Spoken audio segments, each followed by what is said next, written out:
"I was a star," Negri once declared, "a real star, the kind that gave the word its meaning." It's hard to dispute her self-assessment.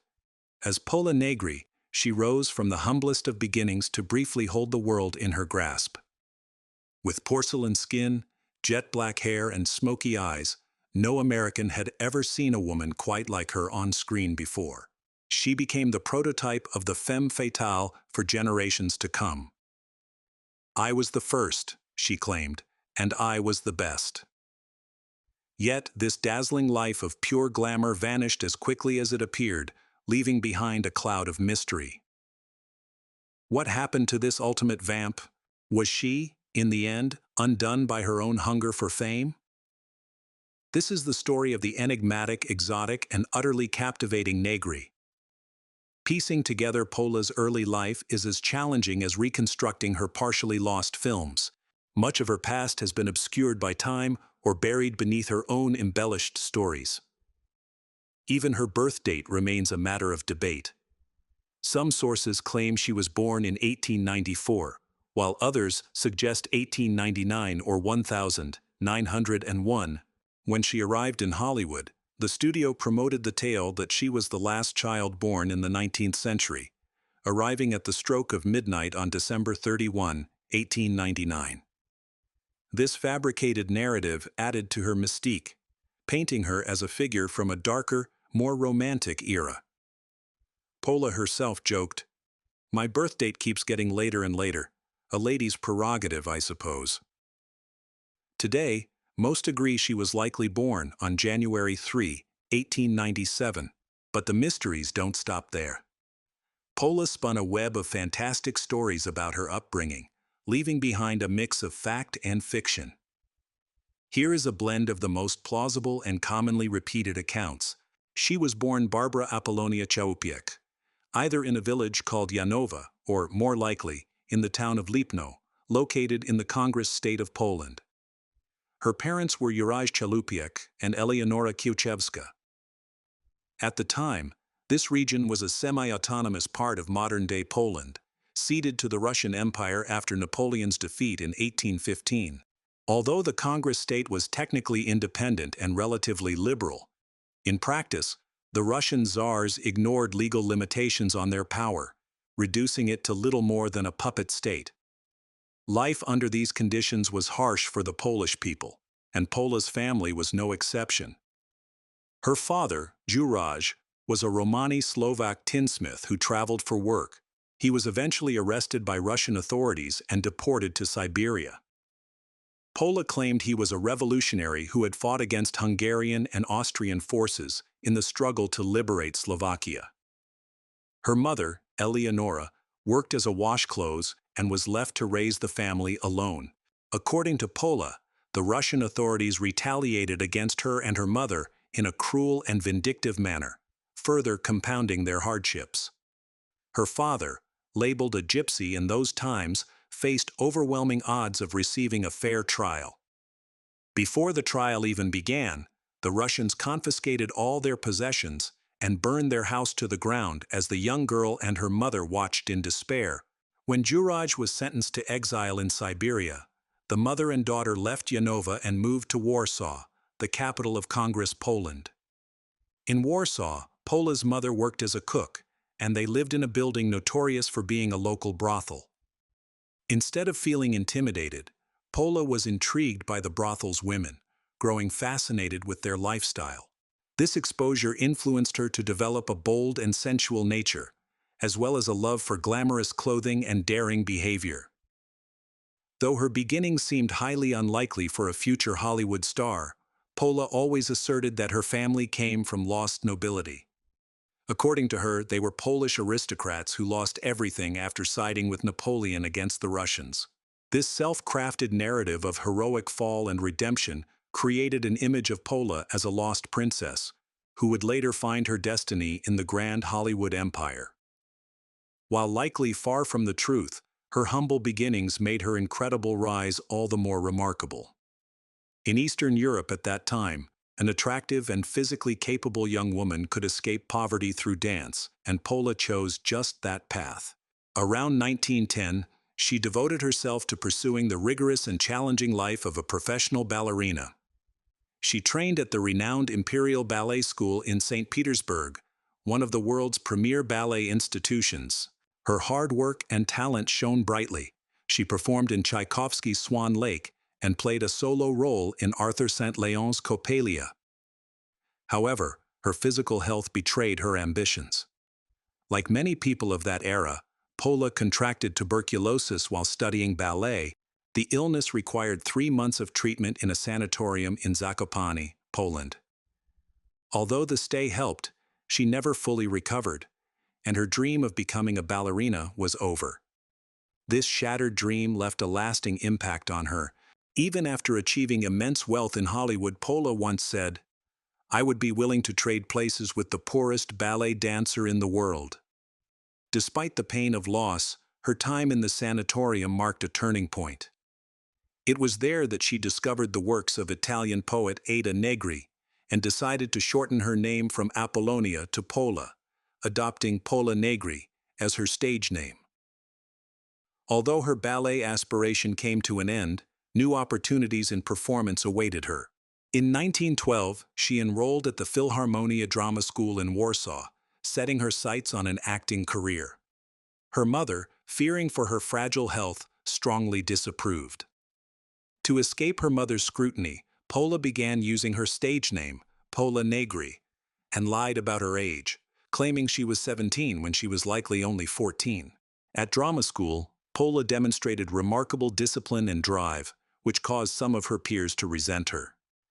She endured severe bullying from classmates, who went so far as to tie her long black hair to a fence and torment her for remaining focused on her ambitions instead of pursuing marriage like they did. Despite this, Pola made a promising acting debut in Poland at the Rozmaitości Theater, earning acclaim for her performances. Notable roles included Hedwig in Ibsen's The Wild Duck and the lead in Gerhard Hauptmann's Hannele. Her strong stage presence led to opportunities in Poland's budding film industry. Pola's film debut is believed to have been in 1914 in Niewolnika Zmysłów, translated as Slave of Sin or Slave of Her Senses. Directed by Ryszard Ordyński, the film was shot on a building rooftop using natural light. Pola played a prophetic role as a beautiful but poor locksmith's daughter who rises to fame as a dancer. Overwhelmed by her success, she abandons her fiancé for a wealthy lover, but her former fiancé, clouded by fury, seeks revenge on the slave of sin. The film mentioned is now considered lost, with little chance of a copy ever being found. However, at the time of its release, the provocatively titled movie caused quite a stir. Following its success, Pola quickly became a major star in Poland. During this period, she performed in Max Reinhardt's renowned stage pantomime Sumurun, first in Poland and later in Berlin, where she decided to settle. Her departure from Warsaw coincided with the city's evacuation as the conflict between Russia and Germany drew dangerously close. When Pola arrived in Berlin in 1917, she appeared in several films, including popular comedy shorts. At the time, Berlin was one of the world's leading centers of cinema, rivaled in Europe only by Paris. Over the next 5 years, Pola dominated the German film industry and captivated audiences with her stage performances. She had conquered Berlin, and her next destination would be an even grander stage. The turning point in Pola's career came when she met Ernst Lubitsch. A graduate of Max Reinhardt's avant-garde Deutsches Theater, Lubitsch was a rising talent known for applying innovative ideas to his acting and directing. Together, they collaborated on several films in Berlin, including The Eyes of the Mummy Ma, which became a breakthrough for both of them. This dramatic horror film thrilled European audiences, with Pola playing the reincarnated Queen Ma. Remarkably, the film was released 4 years before Howard Carter discovered Tutankhamun's tomb, predating the global mummy mania. It was also one of the earliest horror films to depict ancient Egypt. Fortunately, the film survives and was digitally restored by TCM in 2002, making it available for modern audiences. In 1918, Pola and Lubitsch worked on Carmen, later released in the United States as Gypsy Blood. The title likely sought to capitalize on Pola's claimed Romani heritage. However, Gypsy Blood did not reach American screens until 1921, when it premiered alongside two other Lubitsch films, both historical dramas, Madame du Barry, but renamed Passion, and Anna Boleyn, which did not feature Pola. All three films were included in the New York Times list of the 15 most important films of 1921. That same year, Lubitsch and Pola adapted Sumurun into a film, with both reprising their stage roles. This marked Lubitsch's final acting role. They also collaborated on The Wildcat in 1921, and Die Flamme released in the U.S. as Montmartre in 1922. The release of Gypsy Blood, Passion, and Sumurun, retitled One Arabian Night for American audiences, had a transformative effect on American cinema. When these films debuted in the U.S., audiences were captivated by Pola's intense sexuality, her passionate love scenes, and her undeniable screen presence. Lubitsch, a cinematic genius, combined his talents with Pola's charisma to create a unique and powerful dynamic. Critics were mesmerized, with one describing Pola as all slink, albeit awkwardly noting, "You had the feeling that the back of her neck was dirty." This was meant to convey her earthy, sensual quality, unlike the ethereal, angelic image of many American actresses of the time. Pola exuded a raw, authentic femininity that set her apart. Pola also had an exceptional talent for self-promotion. She knew how to dominate headlines and embodied the allure of European sophistication that fascinated Americans. At the time, Europe was both glamorous and unsettling to many Americans, sophisticated and daring, yet also the site of devastating warfare. Pola personified this thrilling, exotic foreignness, making her irresistible to American moviegoers. One scene in Passion caused quite a stir in New York after its initial screening. In the film, Pola Negri, playing the infamous courtesan Madame du Barry, lounges sensually on her lavish bed while King Louis adjusts her tiny shoes.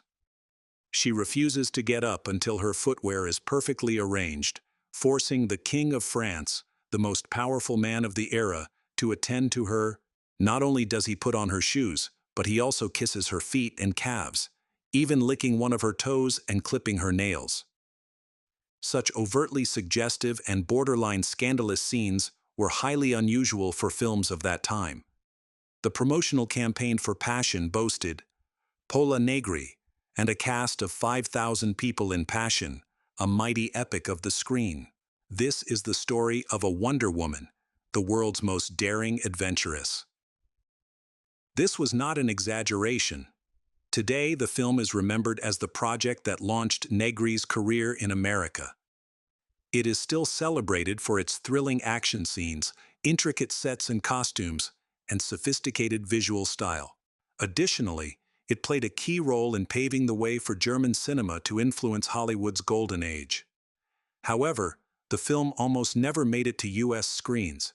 After World War I, German films were banned in the United States.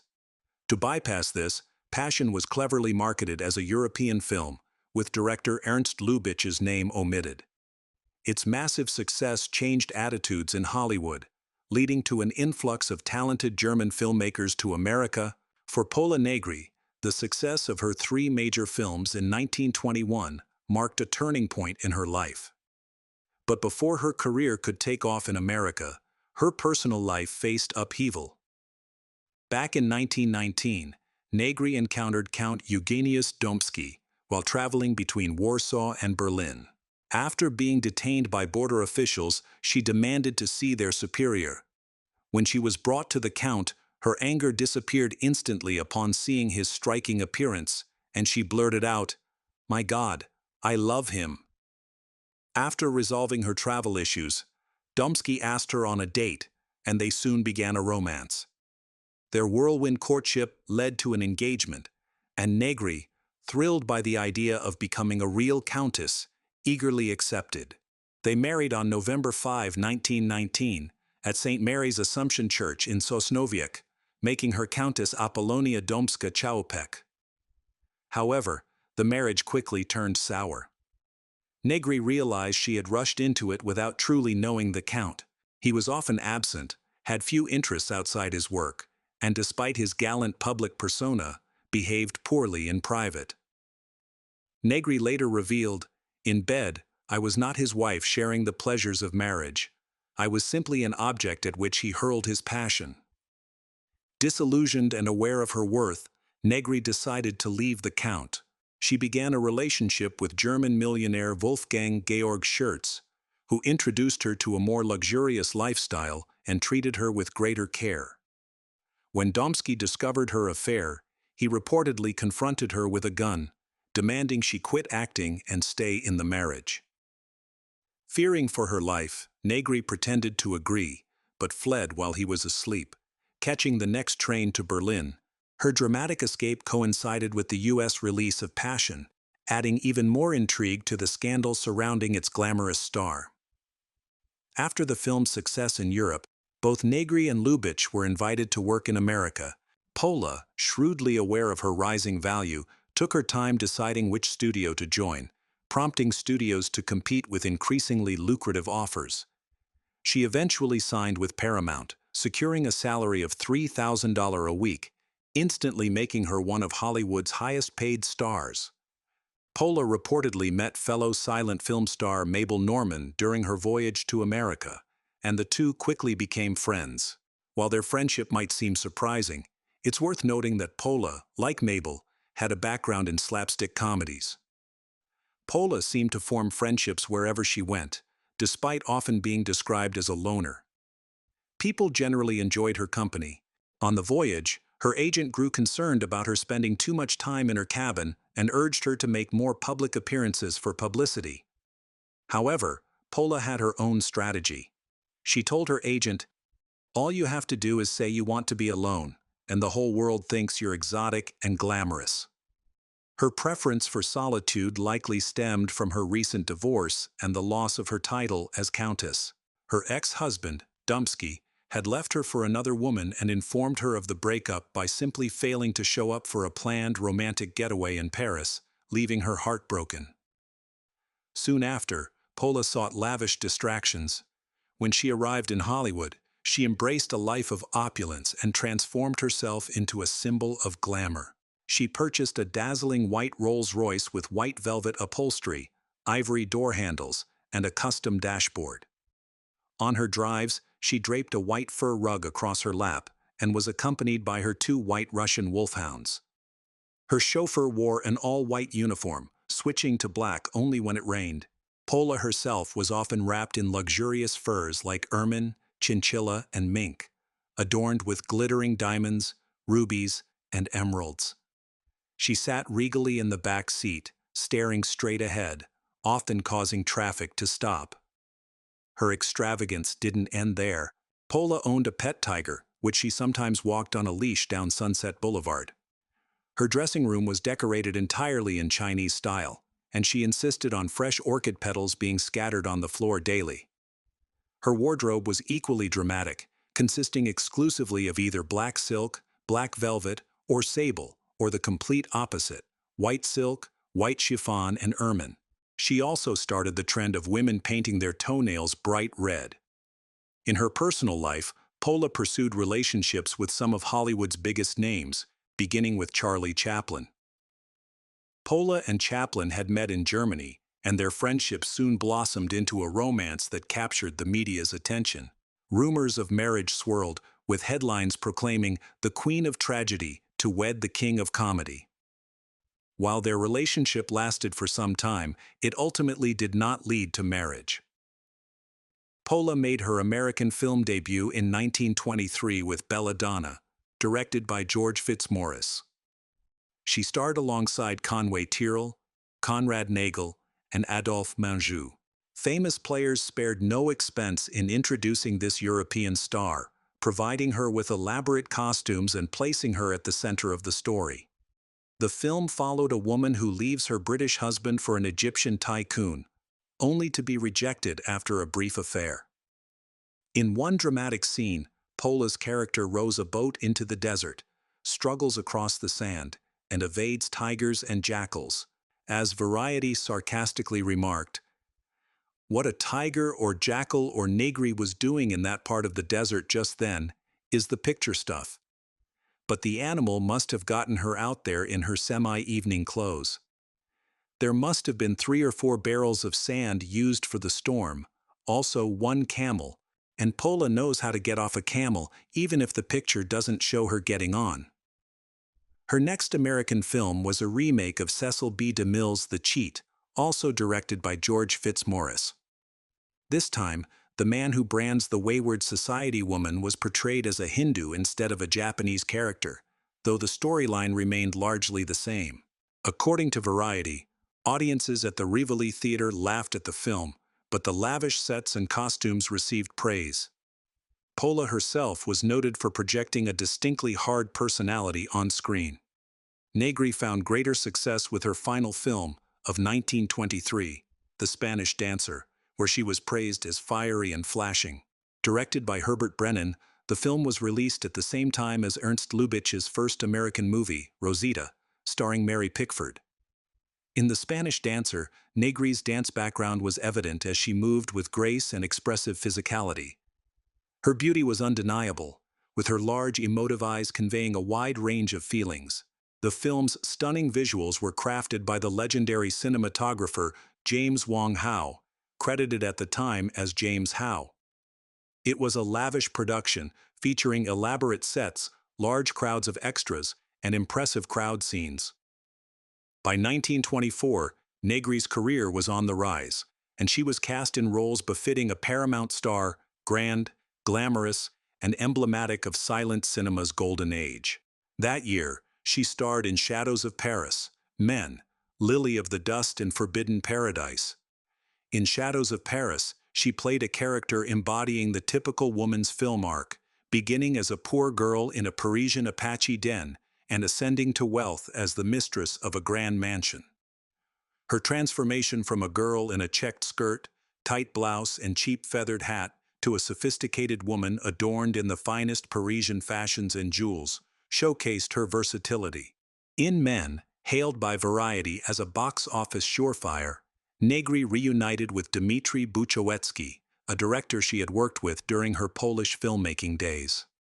Their familiarity brought out a strong performance from Negri, earning her glowing reviews. The film followed another rags-to-riches storyline, with Negri playing a naive country girl who becomes the toast of Paris, once again dressed in the finest attire. These roles suited her perfectly, as they mirrored her own life's journey. In Lily of the Dust, an adaptation of Herman Suderman's The Song of Songs, Negri collaborated with Buchowetsky again, who proved to be her strongest director aside from Lubitsch. The film was another success, and critics began to recognize her acting talent. The New York Times noted her ability to express a wide range of emotions, anxiety, affection, nervousness, interest, pleasure, and despair, and praised her soft, wonderfully expressive eyes.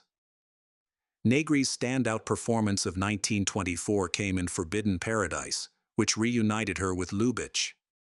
She played Catherine, a royal character that fit her perfectly. The film boasted a stellar cast, including Rod LaRocque as her lover Alexei, Adolphe Menjou as a witty chancellor, and Pauline Stark as the innocent young woman in love with Alexei. Blending comedy, romance, and intrigue, the film showcased Negri's talent and earned her some of her best reviews.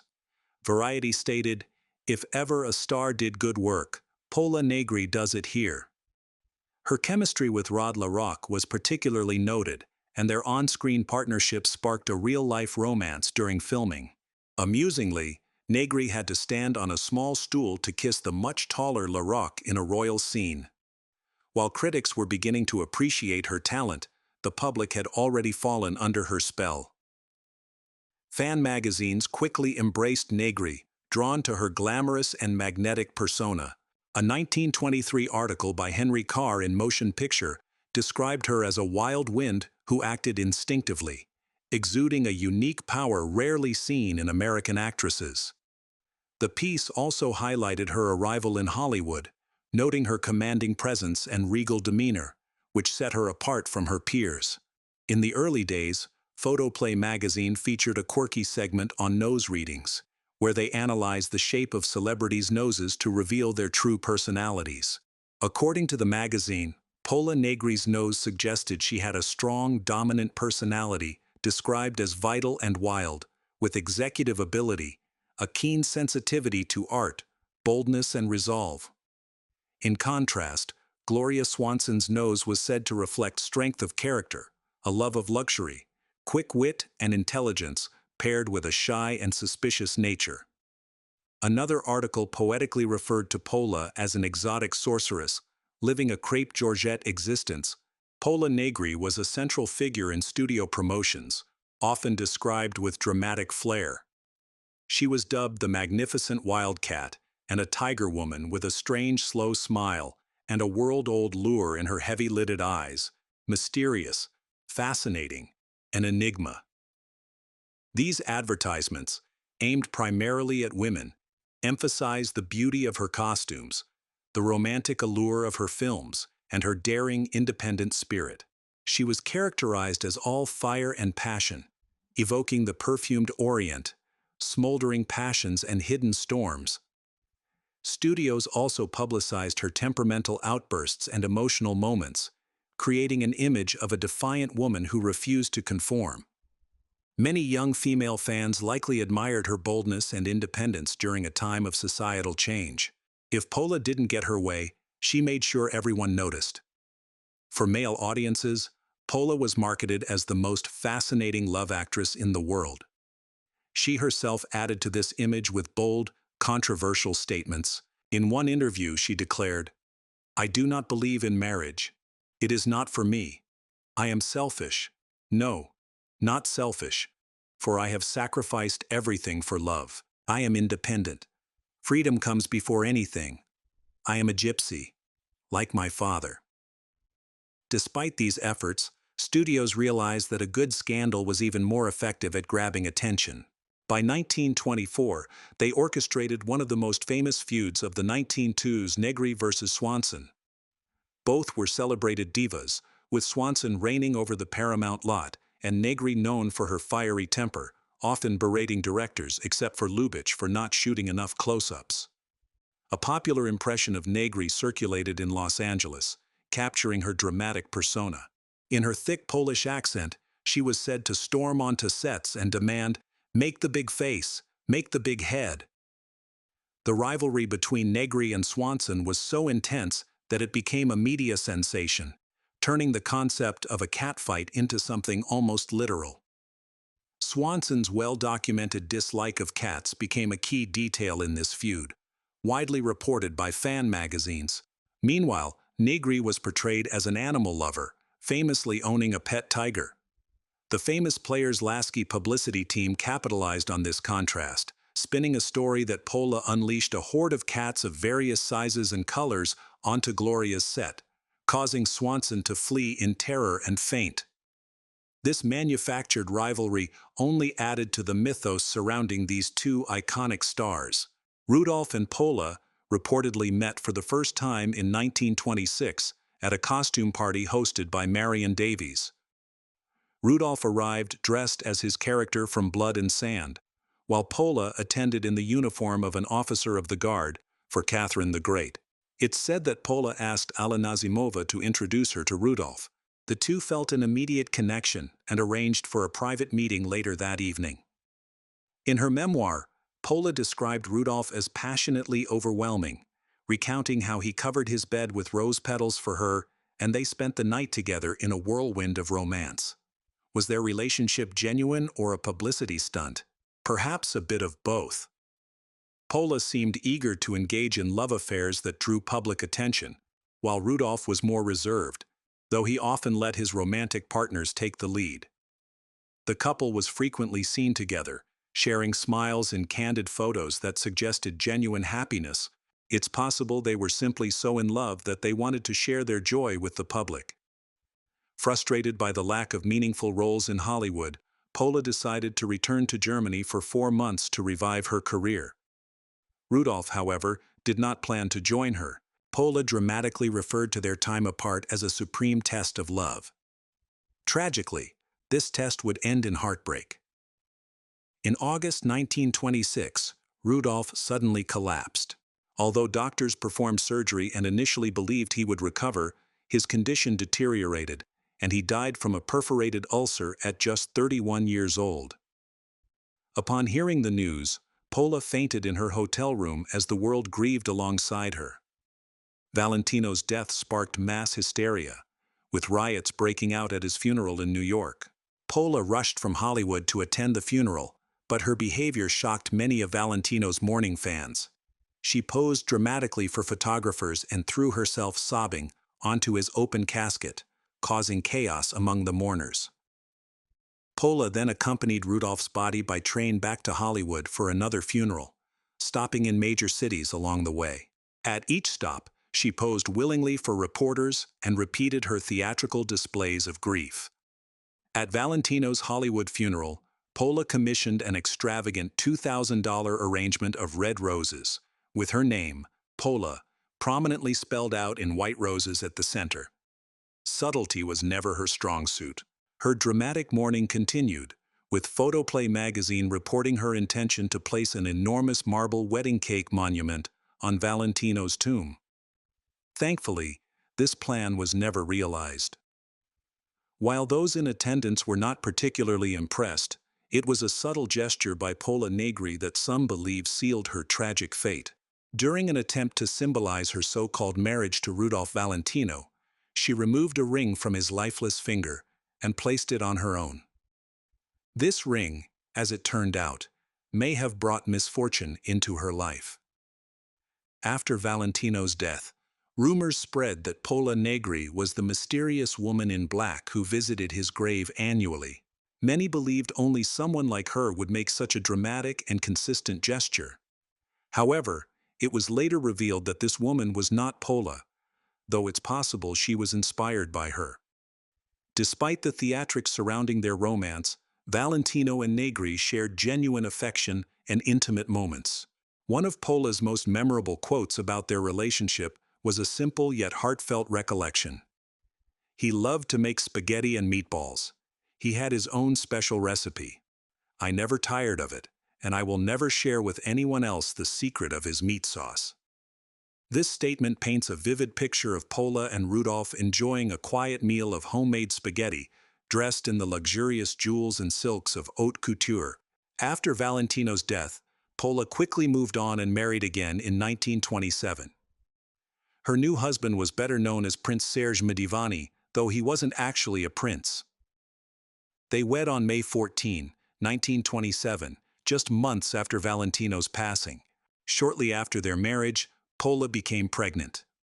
Overjoyed at the chance to become a mother, she began prioritizing her health and even considered stepping away from her film career to focus on family life.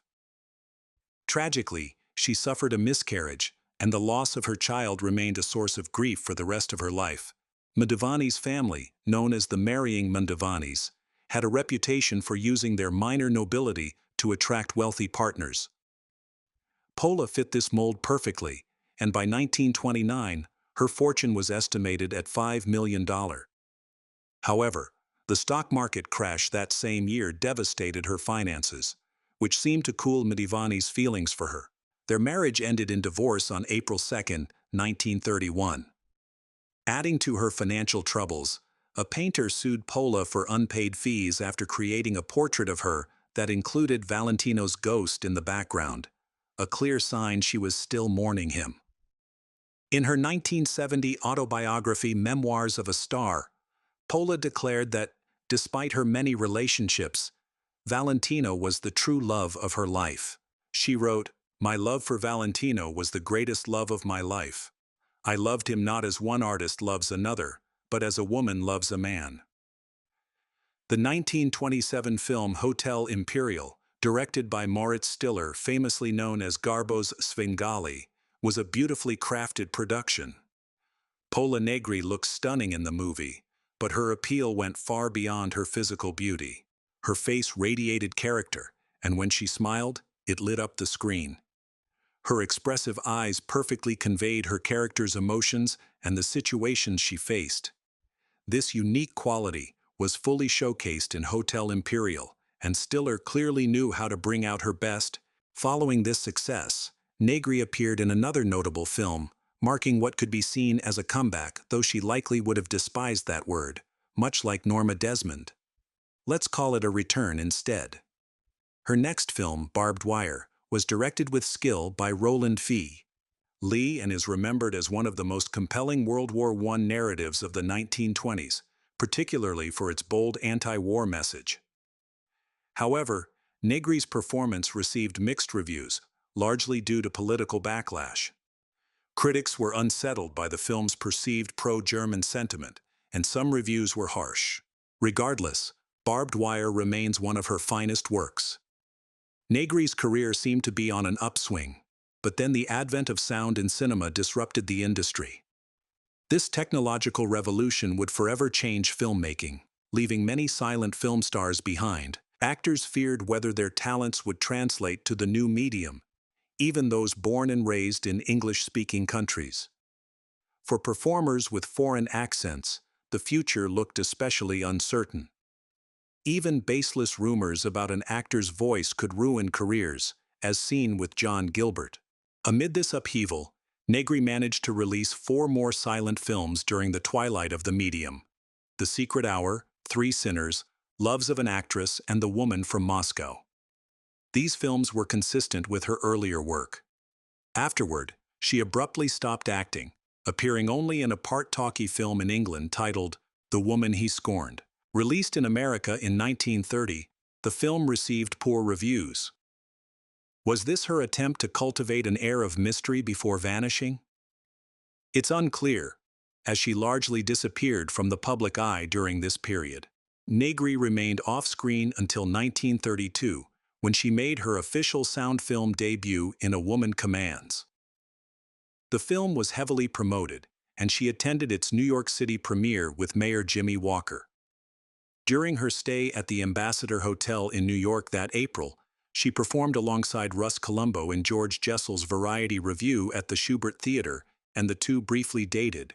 After the Hollywood premiere of A Woman Commands, Columbo dedicated his rendition of her signature song, Paradise, to her. He later recorded the song as a single with slightly altered lyrics, and it became a nationwide hit.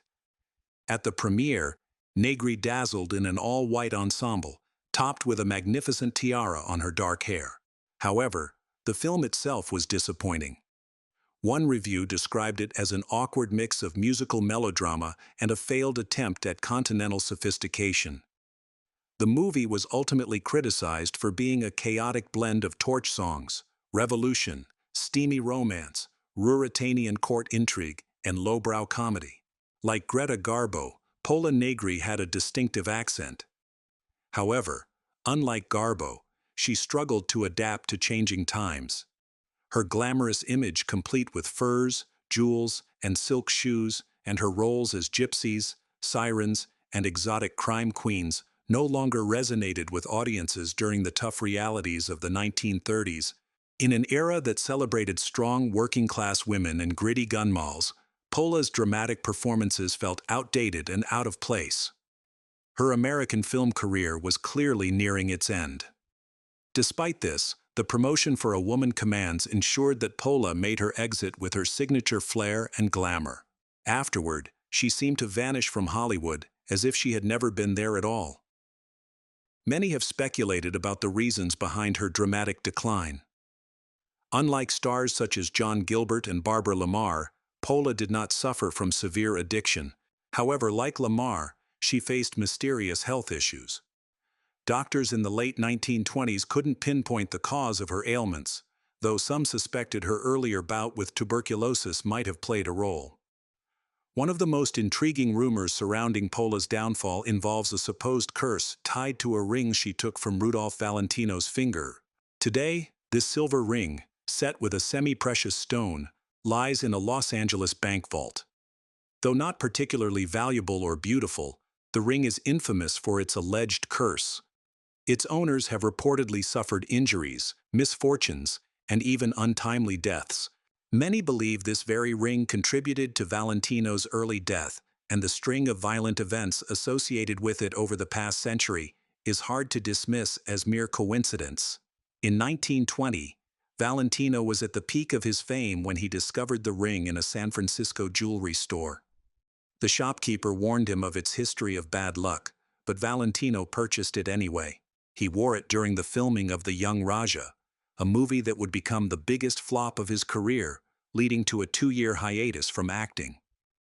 Valentino didn't wear the ring again until he used it as a costume prop in The Son of the Sheik.